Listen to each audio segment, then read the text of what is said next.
On Road to a Million. This one is being recorded a little bit earlier in the day because I've been working. Actually, got a lot done today. I got about 8 shorts done, and then record another long form video for the anime channel that I have, which I said I wanted to be able to make 90 day like shorts for 90 days, and then be able to be like, hey, this is what happens when you stay consistent for 90 days creating shorts content using AI and AI, like just using AI to write the script and then record the script as well. So it's about just creating almost an automated YouTube channel that is bringing in a couple hundred thousand views each month from just posting one piece of content per day and just doing a copy and paste method, which is quite simple. So I did that this morning and then just got off this 10x Stages group conference call, and he actually did kind of give me something quite useful that I think a lot of us struggle with, or at least I've struggled with, is that, like, yes, you should learn as I have. It's just with that knowledge, you got to be able to implement upon that knowledge. Like, I've never been somebody, and this is something that I've started to realize about myself, is I've never really done much research on like how to lift properly. I would just ask people at the gym and then I'd implement the thing that they were doing. And it's weird because when it comes down to, say, doing business or selling a product or a service or coaching, there's some part of me that feels weird taking money from somebody else because it almost feels like I'm an imposter. And then I have to realize that I'm helping them accelerate their growth and helping them accelerate their process. Because I did hire a coach once before, and he was very helpful. It was around when I was going to be doing a bodybuilding competition right before COVID happened, and I did hire that coach, and he taught me a lot of actually like new workouts and routines. And I pushed myself even harder than I ever would have pushed myself prior to hiring said coach. And then also had a one-on-one consultation with another coach as well, and another one-on-one consultation with the coach when I first got started out with this, when I was commenting on, I believe it's Evan is his name.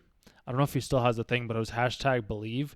And that was, I got a coach with him, and I probably should have continued with her coaching. I just didn't have a clear direction back then because I thought I needed to learn more information. I'm starting to understand it's not necessarily the information that you learn, it's the action that you take. And sometimes you need somebody to help you keep yourself accountable to maintain said action or outcome. For me, I've always been somebody, like, when it goes to the gym, like, I did have friends at first, or I'd have other people that I'd meet there, and then I'd have them help me keep me accountable. After you build the habit, it's a lot easier to not necessarily need that all the time, I've come to realize. The thing that I would say when it comes down to coaching, or when it comes down to hiring somebody to do something for you, is to help with the accountability aspect and provide new ideas and different perspectives that you might not have originally came to yourself.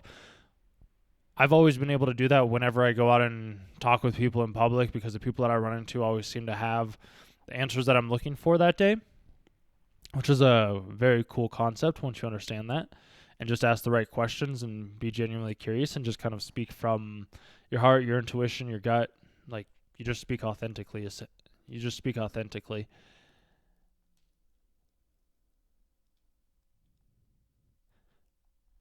So me helping you right now is going to help you get to the next place that you want to get to. Like, me posting all these videos all the way up to day 81, and we're going to be going all the way up to day 365 and beyond. At least that's the plan. I don't see why we wouldn't be able to do something like that. I've been able to keep myself accountable because I've understood how to habit stack and how to form habits that make it easy for me to do something like this.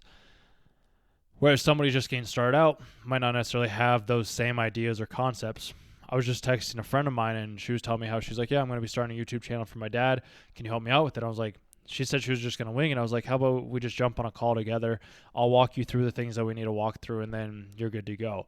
So like that, and then I can just be like, hey, can you just let me know, like, what do you think of my coaching? Like, what do you enjoy out of this experience? And then use that as marketing material to attract more people that want to start YouTube channels. Because the very first course that I ever bought was on how to get started on YouTube, how to build the habits. And then that's what led me down these books and led me down this different way of creating wealth and money. And I was listening to this podcast, or a video from Dan Coe the other day, and he was talking about how he's like, the products that you buy, having that self-awareness and understanding of, this is the product that I like and these are the products that I enjoy, those are products that you can also sell to your audience with your own unique twist and your own unique spin on things. So like I've also bought a writing course. I've bought a course on how to do Amazon, well, not at Amazon, but how to do ClickFunnels. Not ClickFunnels. I did buy a course on I bought a ClickFunnels account. A course on affiliate marketing through ClickBank. And I looked at that and I understood that, and it was a very basic bare bones course, and it was like $20 or something like that. I was like, okay. That was something that like I could have found, and I did find, and I had already kind of known that information. It's just for somebody that doesn't have, say, as much time and they have more money, they'd rather just pay somebody to teach them and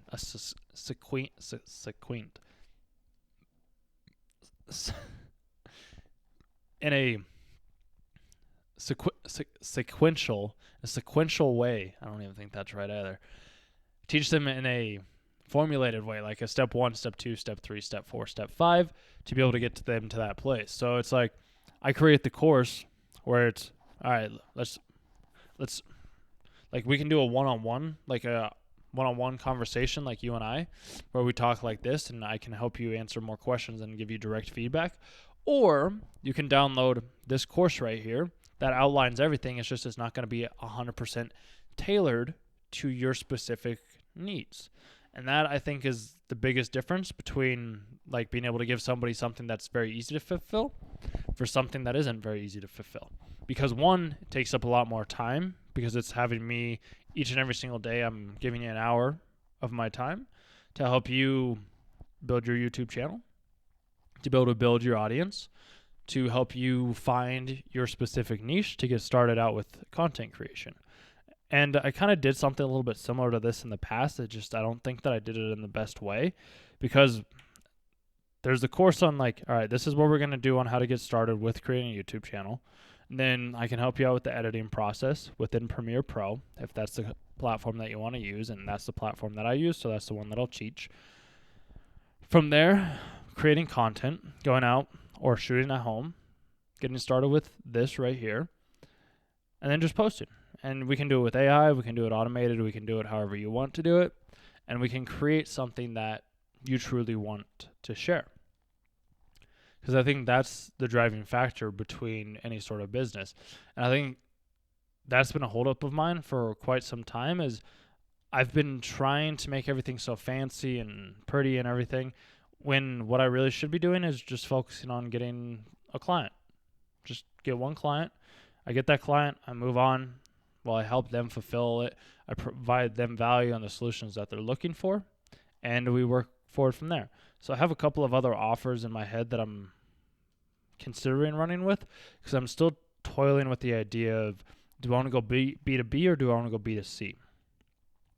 Personally, like B2B would be good to start to get like my feet wet, because they have more. I feel like I can do more for them up front, and they can pay quite a bit more than, say, a B2C person could. I'm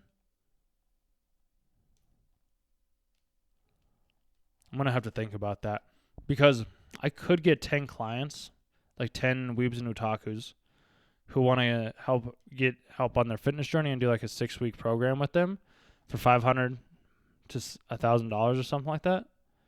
$500. I feel like they would do that. Where it's like free, I could do a free training too. It's like, all right, your money back if you don't reach this. Because there was a girl that I went on a date with too, where she was doing that at a boxing gym, where if she lost X amount of pounds by said date, she would get all of her money back. And she didn't make it. She didn't make the weigh-in. So I could always do something like that as well. I know it's a matter about just choosing one and starting. A lot of it is around mindset and belief. So I'll think about it.